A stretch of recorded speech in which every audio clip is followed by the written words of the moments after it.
Now, I will show you select few of these acknowledgement receipts.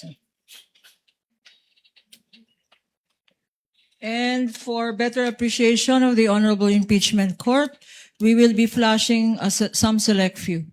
Exhibit P-1-8-184. Showing to you, Mr. Witness, this exhibit. It is an acknowledgement receipt in the name of Mary Grace Piatos for the amount of 70,000 pesos. Please peruse this document and tell us if this is among the acknowledgement receipts that you said you received and evaluated based on the submissions of the Office of the Vice President. This AR po is among the acknowledgement receipts submitted by the OBP to ICFAO. Before we go to this particular exhibit, in the name of Mary Grace Piatos for 70,000 pesos, tell us, Mr. Witness, ano ba talagang ibig sabihin ng acknowledgement receipt?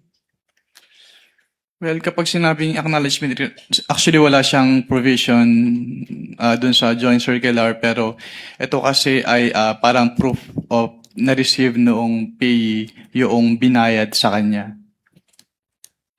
So, acknowledgement receipt, as the name suggests, acknowledges na na-receive. Na-receive niya yung payment from the payor po.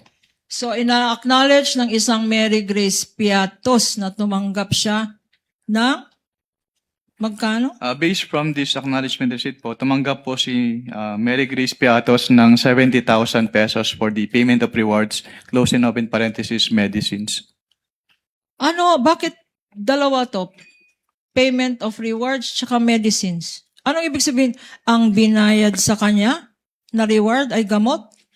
Hindi ko po ma-determine based on this document alone po, kaya po kami nagpapasubmit ng additional documents. And also, since it is payment of rewards po, hindi rin po enough lang na acknowledgement receipts. Kailangan din pong ma-comply yung provision noong joint circular as to the payment of rewards.